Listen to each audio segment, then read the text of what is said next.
There are stories that never found their endings, cases that slipped through the cracks, and mysteries that time refused to erase. Hey everyone, I'm Ethan, and welcome to Curious Cases. On this channel, we revisit the unsolved, from strange disappearances to cold cases to mysteries that still keep investigators awake at night. Make sure to subscribe, turn on notifications, and stay curious. So let's dive in. It's just after 6:30 a.m., December 1st, 1948, and the sun is just beginning to rise over Somerton Beach, a quiet stretch of sand on the outskirts of Adelaide, South Australia. The morning is cool and calm. The sea glistens gold under the first light, and a faint breeze carries the smell of salt and seaweed across the shore.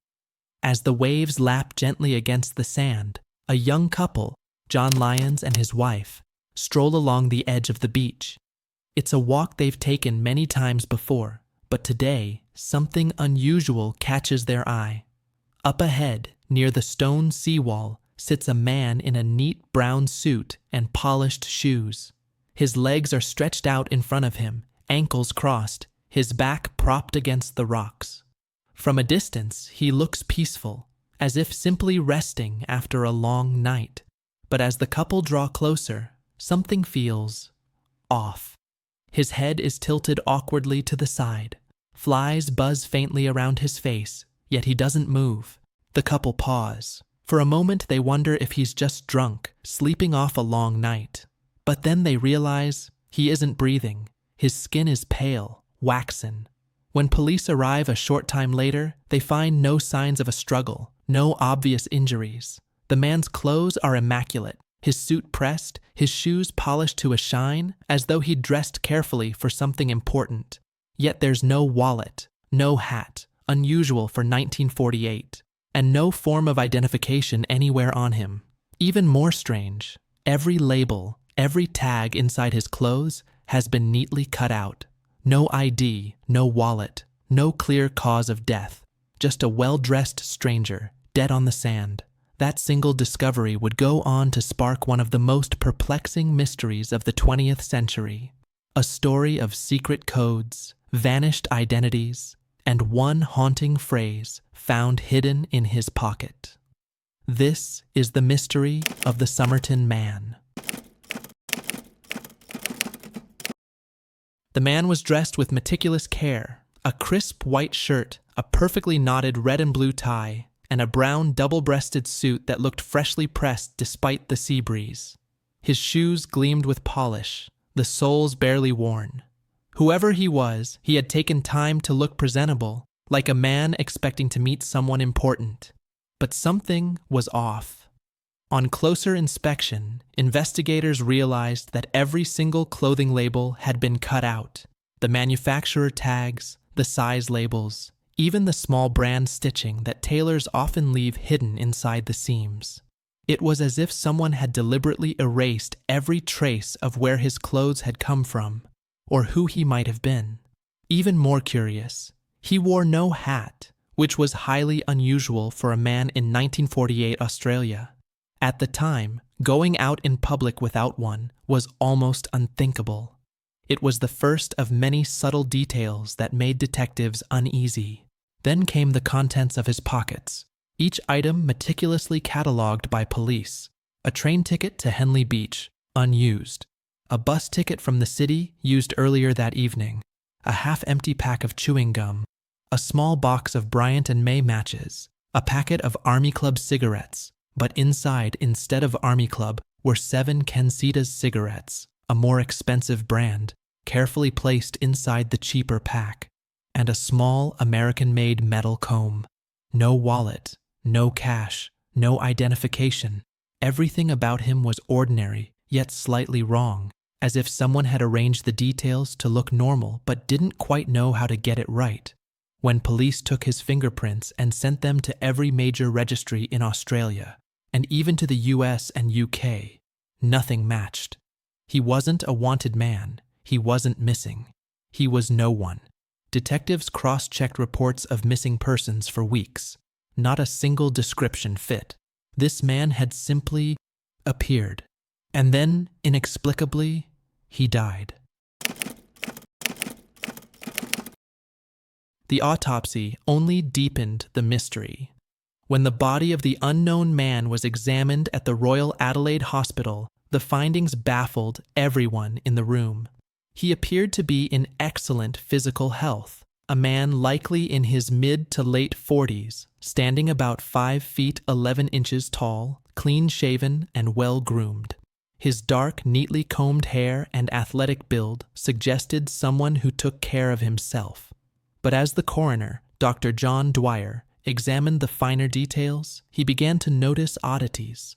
The man's hands were smooth, with no signs of calluses, cuts, or hard labor, unusual for the working-class men who dominated Adelaide in the late 1940s. This was no tradesman or dock worker. His calf muscles were notably well-defined, the kind developed through consistent physical activity, the kind seen in dancers, athletes, or perhaps military men used to marching long distances. Then came the examination of his stomach. Inside, the coroner found a partially digested pasty, a simple meat and vegetable pastry, likely eaten 3 to 4 hours before death. That small detail gave investigators a rough time frame. The man had likely died sometime between 10 p.m. and midnight the night before his discovery. But it was what the doctors found next that unsettled them most. His spleen was enlarged to nearly 3 times its normal size, and the vessels of his liver, stomach, and brain were all congested with blood, classic signs of poisoning. Yet when toxicologists ran tests for common poisons, cyanide, barbiturates, morphine, and others, they found nothing. No chemical traces, no damage to the organs, no burns in the mouth or throat. The man had all the symptoms of poisoning, but none of the evidence. Dr. Dwyer wrote in his official report, "I am quite convinced the death could not have been natural. I am unable to say what was the poison used." Those words captured the frustration of the entire investigation. It was as though the man had been killed by a substance that left no trace behind, something so rare or so expertly administered that it evaded even the best forensic minds of the time. Some whispered it could have been digitalis or strophanthine, powerful cardiac poisons that were nearly undetectable with 1940s technology. Others speculated it was something more sinister, a compound used by intelligence agencies during the early days of the Cold War. Was it an invisible poison slipped into his food or drink? A carefully planned suicide, meant to erase his identity and leave behind a single cryptic clue? Or was it murder, disguised so perfectly that even science could not uncover the truth? Whatever had happened to the Somerton Man, it was clear that he hadn't simply died. He had been erased. A few days after the autopsy, investigators made a discovery that would transform the Somerton Man case from a puzzling death into one of the greatest mysteries in Australian history. As pathologists at the Royal Adelaide Hospital examined the man's clothing one final time, one of them noticed something odd. A small, neatly sewn hidden pocket tucked into the waistband of his trousers. It wasn't part of the original design. Someone had stitched it there deliberately, as though to conceal something small and important. Inside that secret pocket was a tiny, rolled-up scrap of paper, about the size of a postage stamp. It had been tightly folded, perfectly cut, and rolled so small that it could easily have been missed. The edges were crisp, not torn, but carefully trimmed. When the paper was unrolled under a magnifying lens, investigators saw 2 simple words printed in an elegant serif typeface. Tamám Shud. No handwriting, no signature, just those 2 haunting words. Experts quickly recognized the phrase. It was Persian, taken from the final page of the Rubaiyat of Omar Khayyam, a famous collection of poetry written in the 12th century and translated into English in the 1850s by Edward Fitzgerald. In English, Tamám Shud means, "it is finished," but more poetically, it can also be read as the end, a final closure, a conclusion, a farewell. The symbolism was chilling. To the detectives, it looked like a message, perhaps even a suicide note. The Somerton Man, they thought, may have carefully hidden the words on his body as his final act. It fit the profile. A man dressed formally, with no identification, found dead in peace as if at rest. But not everyone was convinced. If this was suicide, why remove all identifying labels from his clothing? Why travel hundreds of kilometers from Melbourne to Adelaide to die anonymously on a beach? And most of all, if he had taken poison, where was the evidence? Police began to suspect the note might be more than a symbol. It might be a message, possibly even a clue. For investigators, the discovery of the Tamám Shud scrap was both electrifying and deeply unsettling. It transformed a routine coroner's case into a puzzle steeped in poetry, mystery, and death. They began to search for the book from which the note had been torn, the Rubaiyat of Omar Khayyam. Somewhere, out there in Adelaide, was a copy of that book missing its final page, and whoever it belonged to might have known exactly who the Somerton Man was. Weeks passed after the discovery of the Tamám Shud scrap, and the investigation had stalled. Detectives scoured Adelaide, searching for a copy of the Rubaiyat of Omar Khayyam with its final page torn out. None could be found. Then, in late December 1948, a local man came forward with a strange story. He explained that, a few days before the Somerton Man's body was discovered, he'd parked his Hillman Minks sedan in Jetty Road near Somerton Beach, not far from where the man had been found. He had left his car unlocked overnight, which wasn't unusual at the time. When he returned the next morning, he noticed something odd lying in the back seat. A book. It wasn't his, and he didn't remember anyone leaving it there. That book was the Rubaiyat of Omar Khayyam. At first, he thought little of it. He tossed it into his glove compartment and forgot about it, until weeks later, when the story of the mysterious Tamám Shud scrap began appearing in the newspapers. On a hunch, he brought the book to the Adelaide police. When investigators examined it, they carefully compared the final page and saw that it had been cleanly torn out. They placed the tiny scrap of paper found in the Somerton Man's pocket against the torn edge. It fit perfectly. At last, they had found the source of the note, but the answers inside only deepened the mystery. Written faintly in pencil on the back page were two things, both of them chillingly cryptic. The first was a series of seemingly random letters, grouped in lines as if forming a secret message or code. First W, R, G, O, A, B, A, B, D. Second M, L, I, A, O, I. Third W, T, B, I, M, P, A, N, E, T, P. Fourth M, L, I, A, B, O, A, I, A, Q, C. Fifth I, T, T, M, T, S, A, M, S, T, G, A, B. Some of the letters repeated, others stood alone. There were no spaces, no punctuation, and no apparent meaning. To the untrained eye, it looked like nonsense. But to the detectives, working in the early years of the Cold War, it looked like the kind of cipher used in military or espionage communications. They immediately sent the writing to codebreakers from the Australian Department of Defense and later to cryptanalysts with the US Navy. Both agencies examined it extensively, searching for patterns, frequencies, and linguistic markers. But every method failed. The spacing was irregular. The frequency of letters didn't match English, Morse code, or any known cipher systems of the time. After months of analysis, they reached a single conclusion. The code appears to be unbreakable without further context. Whatever the meaning of those letters was, if it had meaning at all, it died with the Somerton Man. The second clue inside the book was even more personal. A local phone number, scribbled faintly in pencil. It belonged to a young nurse named Jessica Thompson, though at the time, she was listed in the phone directory under a different name, Jestin. She lived only a short walk away from where the Somerton Man's body had been found. When police arrived at her small home on Mosley Street and showed her the mysterious book, she seemed startled. And when they revealed the man's death mask, the plaster bust made from his face, witnesses said she reacted with genuine shock, as if she recognized him instantly. But she insisted she didn't know who he was. For investigators, that phone number linked the unknown man on the beach to a living, breathing woman just streets away. And for the first time, the mystery began to take on a far more personal and far more dangerous dimension.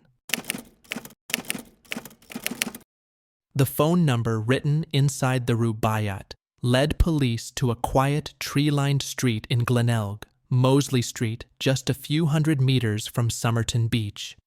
There, they knocked on the door of a modest house belonging to Jessica Thompson, a 27-year-old nurse who lived with her husband and young son. Jessica was known to her neighbors as private, polite, and somewhat reserved. When detectives explained that they were investigating the mysterious death of a man found on the beach, her demeanor shifted.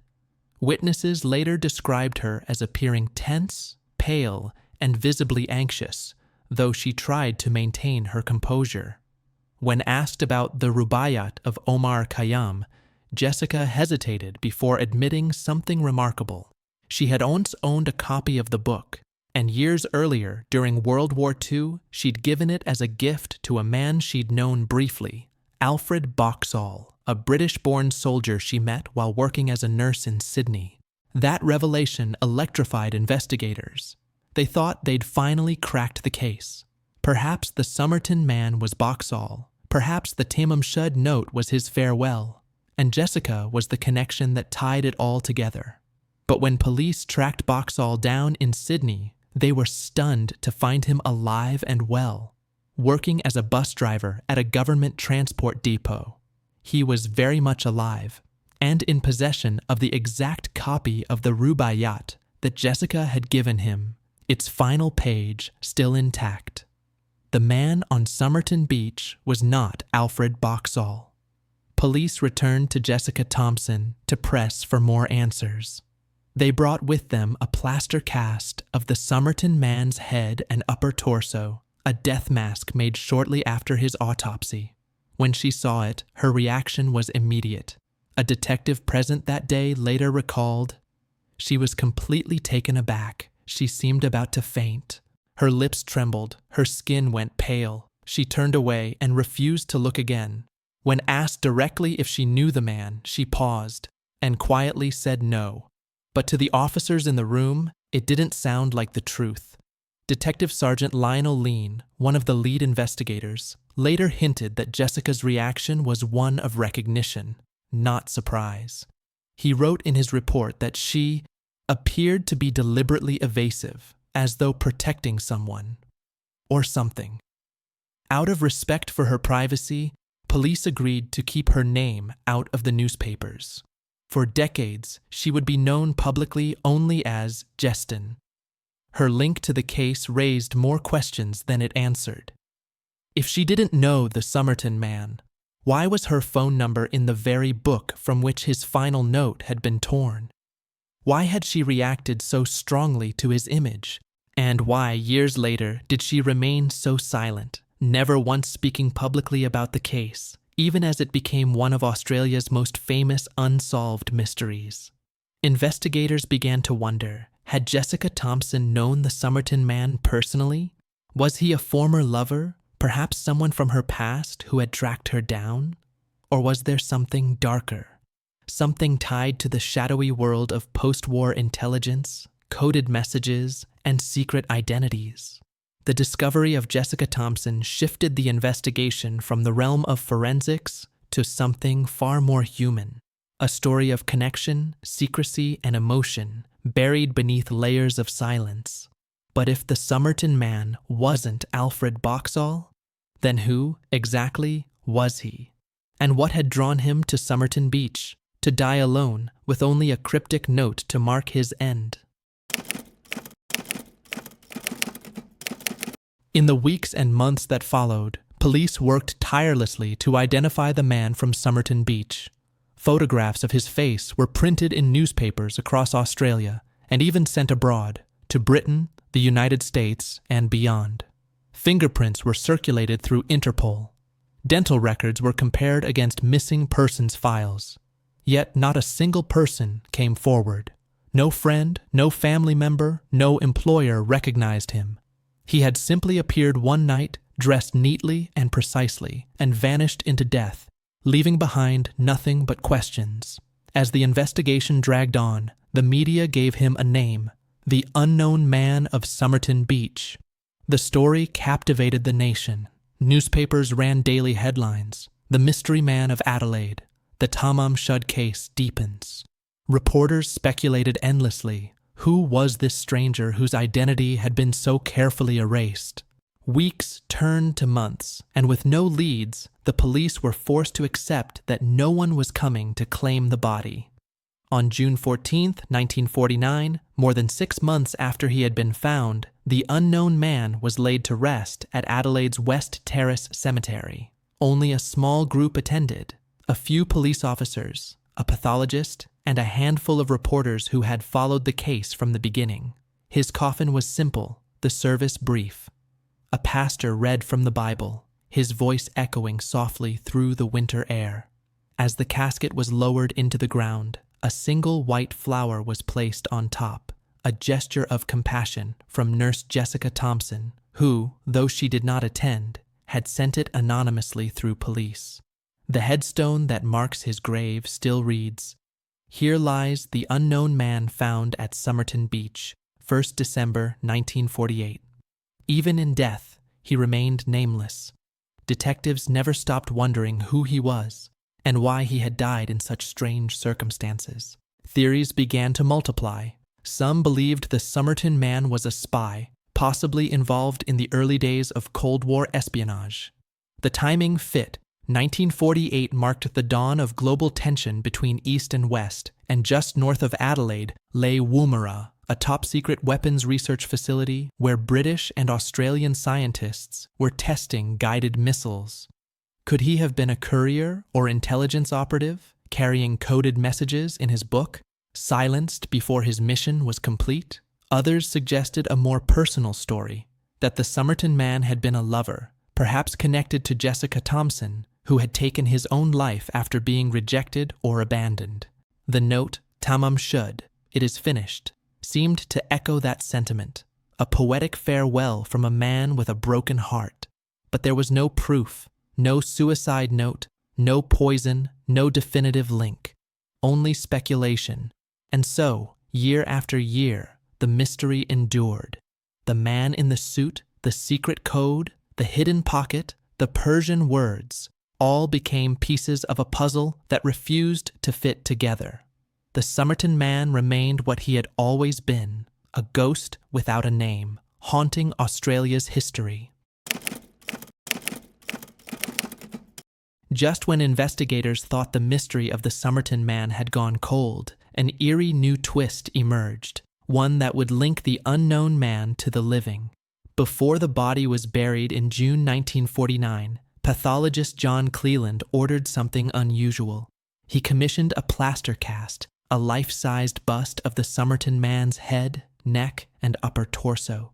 He knew the man's identity might one day be discovered, and he wanted a way to preserve his features long after the body had decayed. Under the harsh light of the morgue, technicians carefully coated the man's face in plaster. As it hardened, it captured every contour: the shape of his jawline, the curve of his lips, the calm expression frozen in death. The bust was eerily lifelike, haunting in its stillness. For decades, it sat in the offices of the South Australian Police, a silent witness to a mystery no one could solve. Years later, that plaster cast would become central to one of the most unsettling coincidences in the case. The woman whose phone number had been found inside the Rubaiyat, Jessica Thompson, the nurse from Mosley Street, had a young son named Robin, born not long after the end of World War II. As Robin grew older, those who studied the case began to notice something striking. Photographs of the boy, now a man, showed a remarkable resemblance to the Somerton Man. The similarities went beyond simple likeness. Both shared an unusual dental condition known as hypodontia, the congenital absence of both lateral incisors, a rare trait found in less than 2% of the population. Even more uncanny was the musculature of their ears, a distinct upper ear ridge and conchal shape, so specific it's considered a genetic marker. Side by side, the two faces, the plaster bust and the young man, seemed to mirror each other across generations. It was as if the Somerton man's features had lived on in Jessica's son. Speculation ignited once more. Could Robin Thompson have been the illegitimate son of the Somerton man and Jessica Thompson? If true, it would explain her trembling reaction when shown the death mask years earlier, and her lifelong silence about the case. Investigators and amateur sleuths alike were captivated by the possibility. Jessica had always denied knowing the Somerton man, but many believed she was hiding the truth, perhaps to protect her reputation, her marriage, or her child. Despite decades of media attention, Jessica never spoke publicly about the case. She refused interviews, avoided reporters, and even her family said she became visibly upset whenever the subject was mentioned. In 2007, Jessica Thompson passed away, taking with her whatever secrets she may have held. She never revealed the true nature of her connection to the man found on Somerton Beach. Even in death, she kept her silence, just as he had. And with her passing, one of the last living links to the mystery of the Somerton man was lost forever.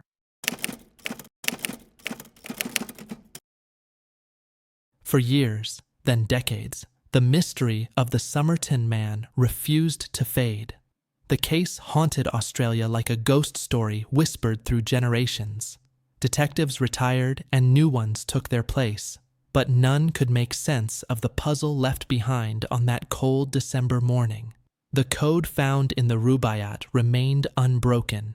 Cryptographers, linguists, mathematicians, even amateur codebreakers all tried their hand at deciphering the strange letters. Some claimed it was written in ciphertext. Others believed it to be the first letters of English words, perhaps a poem, a message, or song lyrics only the writer would understand. But every theory collapsed under scrutiny. The letters never yielded meaning. Toxicologists were equally baffled. No matter how many times the results were re-examined, no poison could be identified. The science of 1948, and even the science of decades later, found nothing tangible in his blood or tissues. It was as if he had been killed by something that left no trace, a death that mocked forensic investigation itself. And then there was that single phrase, tucked secretly into his clothing, Tamám Shud, a phrase so brief, yet so heavy with meaning. To some, it read as a poetic suicide note. To others, a message of finality, perhaps a signature from a life lived in secrecy. As the years passed, the vacuum of truth was filled by speculation. Conspiracy theories flourished. Some believed the Somerton man was a Cold War spy, a courier or double agent whose cover had been blown. Adelaide, after all, was not just a coastal city. It was home to Woomera, a top-secret weapons testing range operated jointly by Australia and Britain. In the years following the war, Woomera was one of the most secure and sensitive military sites in the Southern Hemisphere. Could the Somerton man have been involved in espionage, silenced with a rare, undetectable toxin used by intelligence agencies? His erased identity, the coded letters, and the surgical precision of his death seemed to suggest as much. Others dismissed the spy theory and saw something more tragic, that he was a man in love, perhaps a foreign visitor or a soldier who had fallen for a woman he could never have. The note in his pocket, "It is finished," could have been his final farewell to her, to Jessica Thompson, or someone else we may never know. And then there were those who believed he was a man fleeing from something darker, a criminal past, a lost identity, or a secret life he was desperate to leave behind. Every theory, no matter how elaborate, ended at the same dead end, because without a name, nothing could be proven. The Somerton man became an enigma etched into Australia's collective memory, a riddle of life and death, science and poetry, secrecy and silence. For more than 70 years, he remained what the newspapers had first called him, the unknown man of Somerton Beach.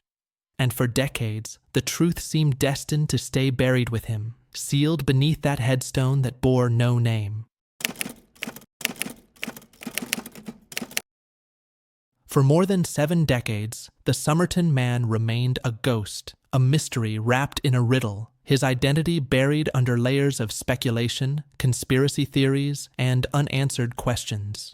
But in 2022, a new era of science finally offered a chance at closure.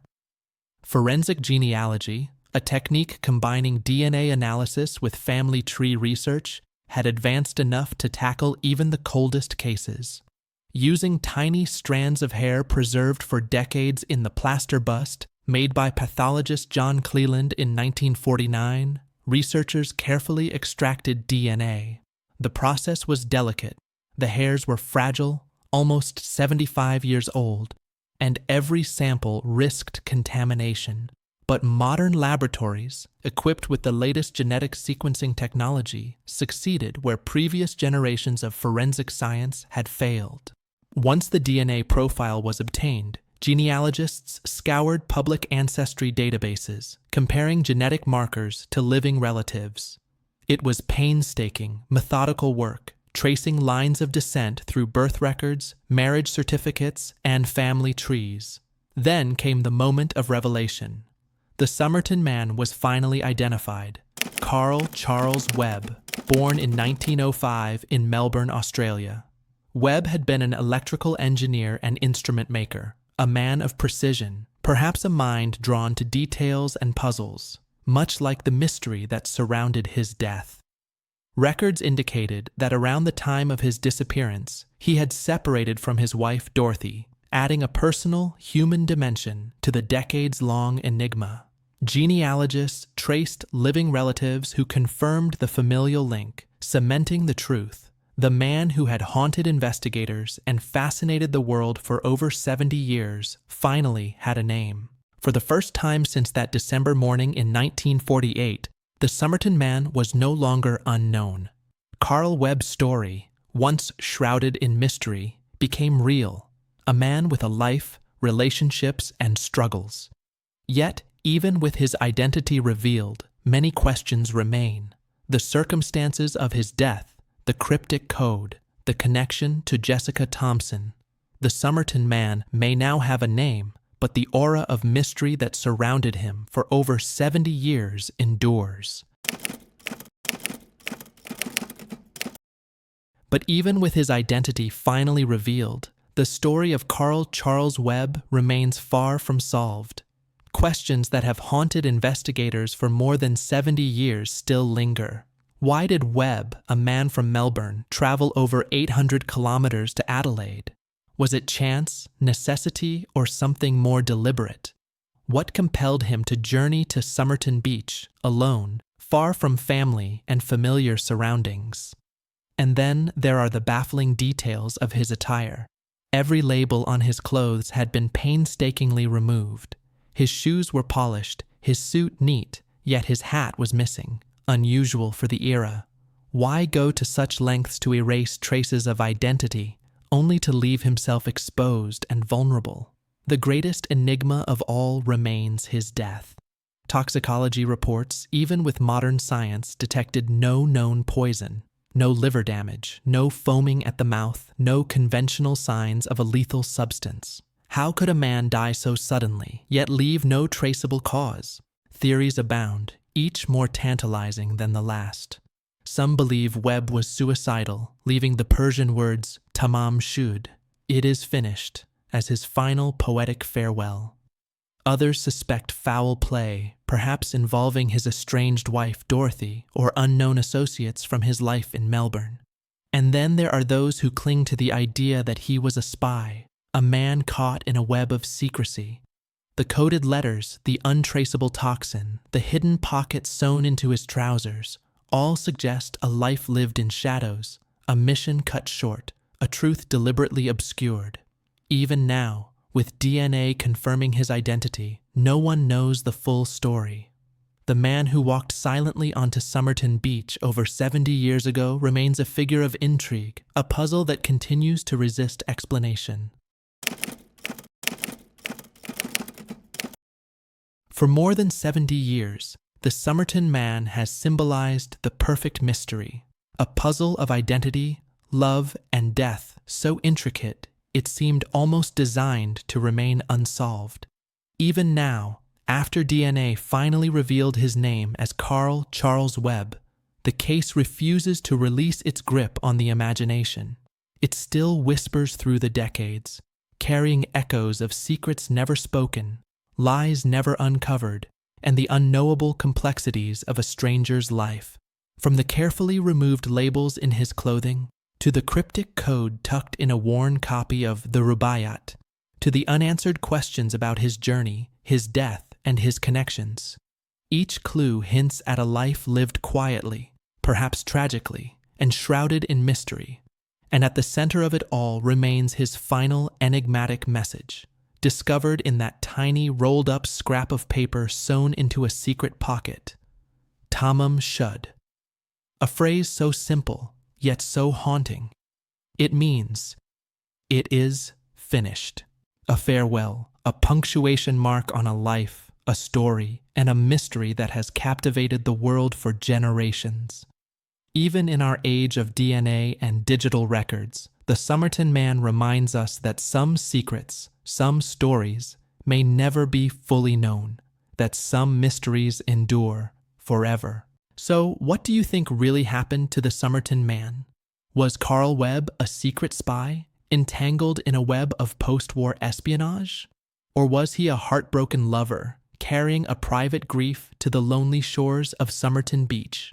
Perhaps he was the victim of something darker, a life cut short by forces we may never fully understand. We want to hear your theory. Drop your thoughts in the comments below.